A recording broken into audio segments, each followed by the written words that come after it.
Hello everyone, welcome back to my YouTube channel. In today's video we are going to start romantic age, in which today we will cover William Wordsworth, who belongs to 19th century.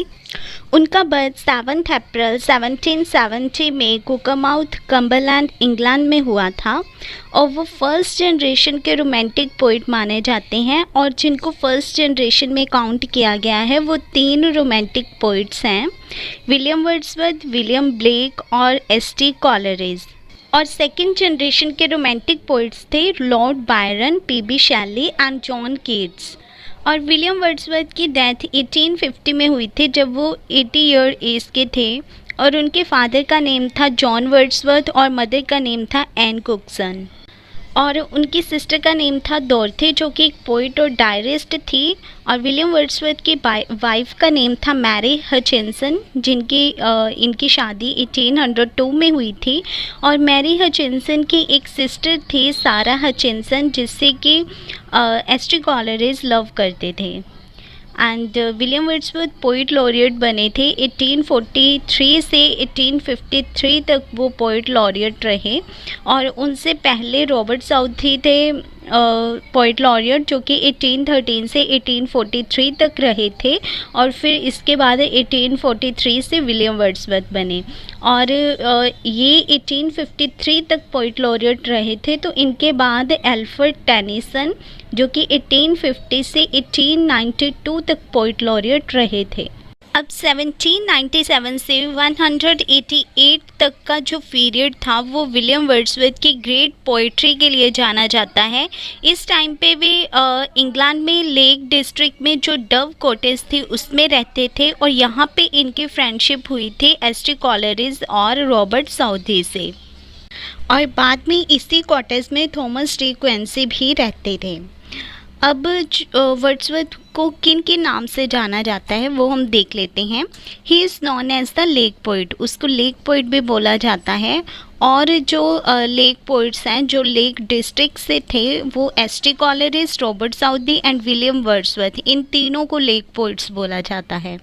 और Wordsworth को high priest of nature भी बोलते हैं, poet of nature भी बोलते हैं, the worshipper of nature, poet of childhood, egoistic, sublime और mistake poet.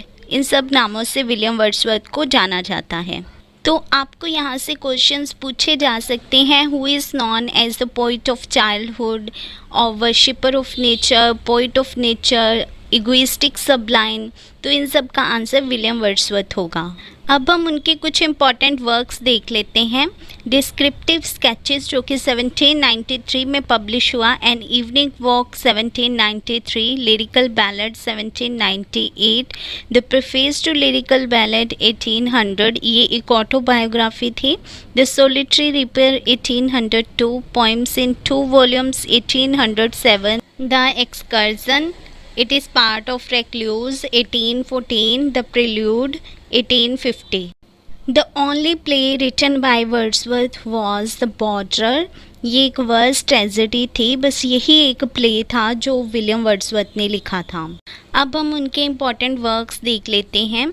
सबसे पहले lyrical ballads and few other poems, जो कि 1798 में पब्लिश हुआ था। और इसमें पोइम्स की कलेक्शन थी वर्ड्सवर्थ एंड एस.टी. कॉलरिज की, इन दोनों ने मिलके लिखा था इसको। इसमें टोटल 23 पोइम्स थी, जिसमें कि 19 पोइम्स विलियम वर्ड्सवर्थ की थी और 4 एस.टी. कॉलरिज की थी। और ये फर्स्ट पब्लिश हुआ था 1798 में।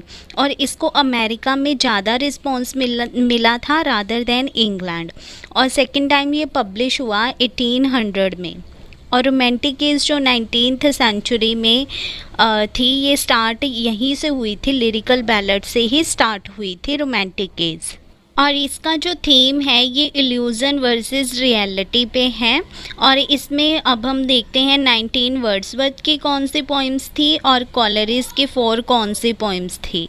सबसे पहले हम एस.टी. कॉलरिज के 4 पोइम्स देखते हैं। ये थी the rime of ancient mariner, the foster mother's tale, the nightingale, एक कन्वर्सेशन थी ये, द डंजियन। ये 4 इम्पॉर्टेंट पोइम्स हैं एस.टी. कॉलरिज के। और अगर पूछा जाए कि लिरिकल बैलेड किसके पोइम से स्टार्ट होता है, तो ये एस.टी. कॉलरिज के the rime of the ancient mariner से स्टार्ट होता है। और लास्ट पोइम जो है वो विलियम वर्ड्सवर्थ की टिंटन एबे है। ये एंड होता है टिंटन एबे से। अब हम वर्ड्सवर्थ की 19 पोइम्स देखते हैं। Lines left, lines written in early spring, lines written a small poem, lines written near the female vagrant, Goody Blake, Simon Lee, anecdote, we are 7, the thorn, the last of the flag, the mad mother, expostulation, the tables turn, old man traveling, the complaint of Indian women, the last of the flock, the convict, Tintern एबे।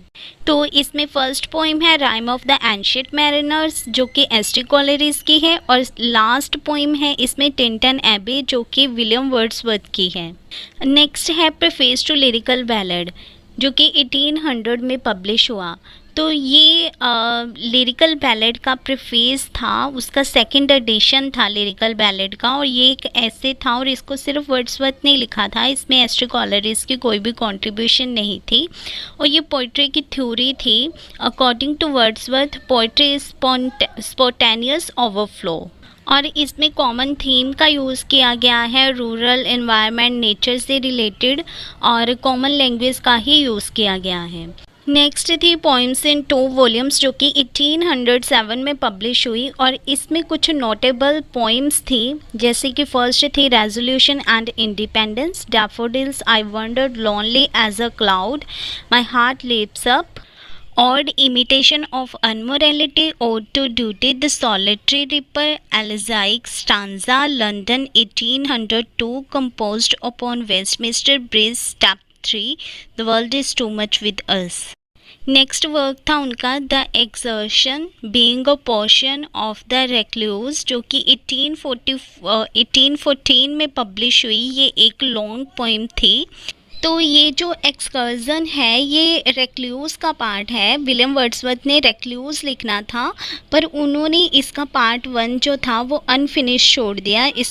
इसका कोई भी title नहीं था, और जो part 2 उन्होंने लिखा उसका नेम था एक्सकर्जन, और पार्ट 3 उन्होंने लिखा ही नहीं था।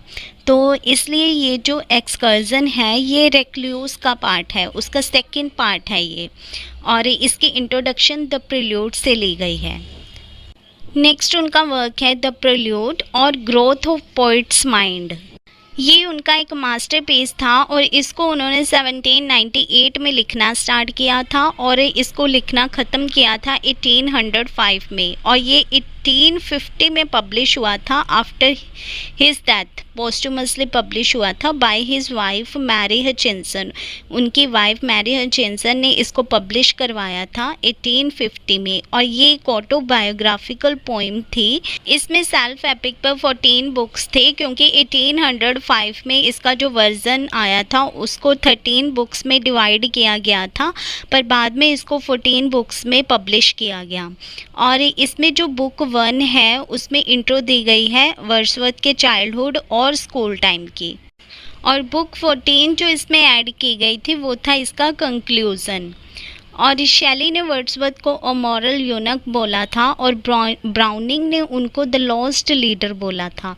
तो ब्लैकवुड मैगजीन में 1802 में अटैक किया गया था लेक पोइट्स के ऊपर। तो इसमें विलियम वर्ड्सवर्थ के कोट है एक, कम फोर्थ इनटू द लाइट।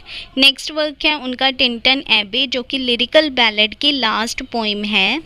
तो पोइम की ओपनिंग लाइंस है 5 years हैव पास्ड। इसकी इम्पॉर्टेंट लाइन है एक, nature never did betray. He first visited in 1793 alone in the bank of Way, and then with his sister after 5 years 1798। तो सबसे पहले वो अकेले ही 1793 में आए थे और बाद में अपनी सिस्टर के साथ आए थे। तो ये पोइम शो करती है उनका past time relationship with nature, और इसमें इंटेलेक्चुअल एंड स्पिरिचुअल ट्रांसफॉर्मेशन के बारे में बताया है। इसमें वो अपनी सिस्टर डॉर्थी को एड्रेस करते हैं माय डियरेस्ट फ्रेंड से, माय डियर डियर फ्रेंड से एड्रेस करते हैं। तो नेक्स्ट वर्क है उनका डैफोडिल, जिसकी ओपनिंग लाइंस है आई वंडर्ड लोनली, और इसमें जो कुछ इंपॉर्टेंट लाइंस है जो कि ऐसे स्टार्ट होती हैं, for oft when on my couch but Europe. And next work है उनका odd imitation of immortality from recollection of early childhood. इसके इंपॉर्टेंट लाइंस है our birth is but a sleep. Next work है उनका solitary ripper, जो कि Scotland में जिसकी सेटिंग रखी गई है, और ये एक बैलेड है about a girl reaping in field and singing a song. एक गर्ल है इसमें जो फील्ड को रीप कर रही है और सॉन्ग सिंग कर रही है। इसकी इम्पॉर्टेंट लाइन है आई लिसन मोशनलेस। तो जो पोइट है जब उसके सॉन्ग को सुनता है, तो जब वो उस सीन से दूर भी चला जाता है, वहाँ से दूर भी चला जाता है, तब भी उसको वो सॉन्ग याद आता है, उसकी मेमोरीज उसके साथ रह जाती है। नेक्स्ट है लंदन 1802, जो कि एक सोनेट है और इसको उन्होंने मिल्टन को एड्रेस्ड करके लिखा था। इसमें उन्होंने एक कोट लिखी थी, Milton thou should be living. तो इस लाइन में उन्होंने ये मिल्टन को एड्रेस किया है कि जो इंग्लैंड है वो कितना करप्ट हो गया है। तो अगर तुम जिंदा होते तो तुम देखते कि इंग्लैंड कितना करप्ट हो गया है।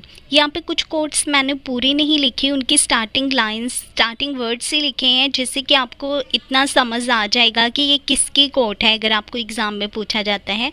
बट अगर आप इसको पूरी कोट्स लर्न करोगे तो आपके लिए भी डिफ़िकल्ट हो जाएगा, पर अगर आप इसको लर्न कर सकते हो तो यू कैन।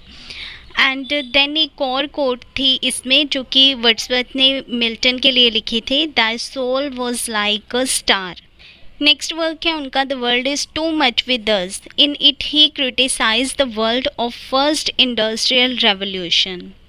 नेक्स्ट पोइम है उनके माइकल, जो कि इसको लेटर लिरिकल बैलेड में इंक्लूड कर दिया गया था, और इसके इम्पॉर्टेंट लाइन है एक, I never turned a stone. And romantic poets get the idea of return to nature from Rousseau. तो इसमें उन्होंने रूसो से आइडिया लिया था नेचर की ओर टर्न करने का।